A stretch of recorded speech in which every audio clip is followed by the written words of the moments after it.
Then I saw another mighty angel coming down from heaven. He was robed in a cloud with a rainbow above his head. His face was like the sun, and his legs were like fiery pillars. He was holding a little scroll, which lay open in his hand. He planted his right foot on the sea, and his left foot on the land. And he gave a loud shout like the roar of a lion. When he shouted, the voices of 7 thunders spoke. And when the 7 thunders spoke, I was about to write, but I heard a voice from heaven say, "Seal up what the 7 thunders have said, and do not write it down."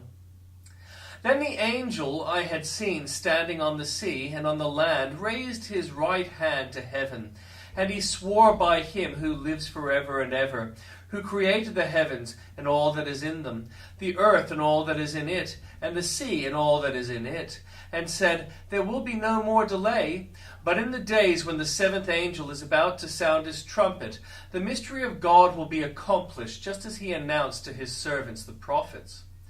Then the voice that I had heard from heaven spoke to me once more, "Go, take the scroll that lies open in the hand of the angel who is standing on the sea and on the land."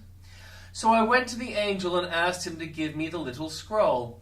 He said to me, "Take it and eat it. It will turn your stomach sour, but in your mouth it will be as sweet as honey." I took the little scroll from the angel's hand and ate it. It tasted as sweet as honey in my mouth, but when I had eaten it, my stomach turned sour. Then I was told, "You must prophesy again about the many peoples, nations, languages, and kings." And the Old Testament reading.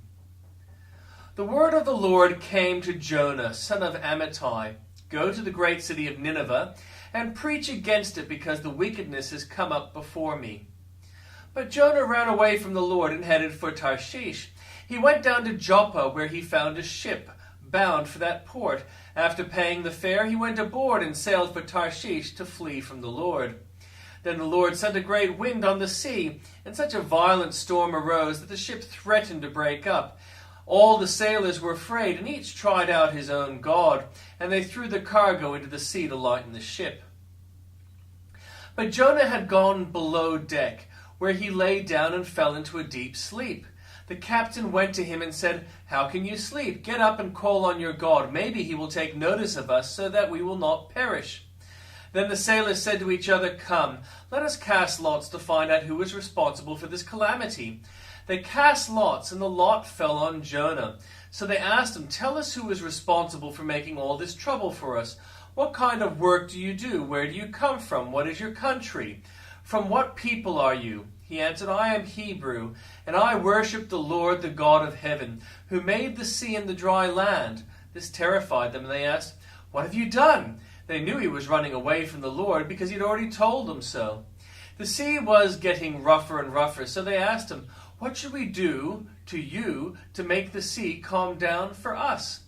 "Pick me up and throw me into the sea," he replied, "and it will become calm. I know that it is my fault that this great storm has come upon you." Instead, the men did their best to row back to land, but they could not, for the sea grew even wilder than before. Then they cried out to the Lord, "Please, Lord, do not let us die for taking this man's life. Do not hold us accountable for killing an innocent man, for you, Lord, have done as you pleased." Then they took Jonah and threw him overboard, and the raging sea grew calm. At this, the men greatly feared the Lord, and they offered a sacrifice to the Lord and made vows to him. Now the Lord provided a huge fish to swallow Jonah, and Jonah was in the belly of the fish 3 days and 3 nights. From inside the fish, Jonah prayed to the Lord, his God. He said, "In my distress I called to the Lord, and he answered me. From deep in the realm of the dead I called for help, and you listened to my cry. You hurled me into the depths, to the very hearts of the seas, and the current swirled about me. All your waves and breakers swept over me. I said, I have been banished from your sight. Yet I will look again toward your holy temple. The engulfing waters threatened me. The deep surrounded me. Seaweed was wrapped around my head. To the roots of the mountains I sank down. The earth beneath barred me in forever. But you, Lord my God, brought my life up from the pit. When my life was ebbing away, I remembered you, Lord, and my prayer rose to you, to your holy temple. Those who cling to worthless idols turn away from God's love for them. But I, with shouts of grateful praise, will sacrifice to you. What I have vowed I will make good. I will say, salvation comes from the Lord. And the Lord commanded the fish, and it vomited Jonah onto dry land. Then the word of the Lord came to Jonah a second time. Go to the great city of Nineveh, and proclaim to it the message I give you. Jonah obeyed the word of the Lord and went to Nineveh. Now Nineveh was a very large city. It took 3 days to go through it. Jonah began by going a day's journey into the city, proclaiming 40 more days and Nineveh will be overthrown. The Ninevites believed God as fast was proclaimed, and all of them, from the greatest to the least, put on sackcloth.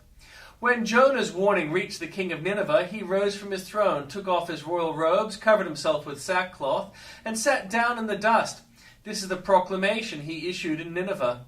By the decree of the king and his nobles, do not let people or animals, herds or flocks taste anything. Do not let them eat or drink. But let people and animals be covered with sackcloth. Let everyone call urgently on God.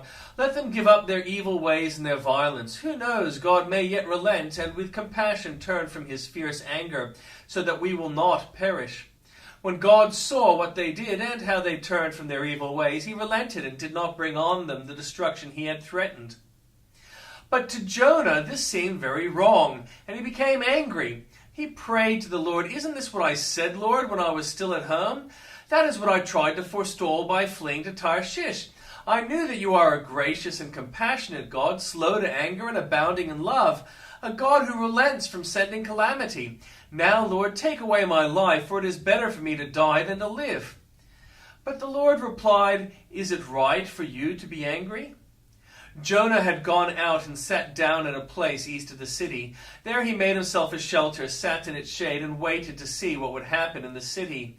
Then the Lord God provided a leafy plant and made it grow up over Jonah to give shade for his head to ease his discomfort.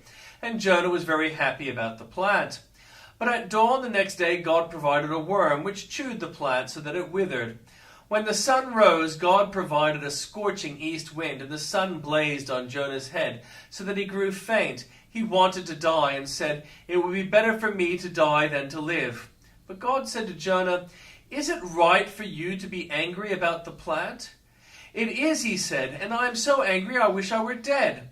But the Lord said, "You have not been concerned about this plant, though you did not tend it or make it grow.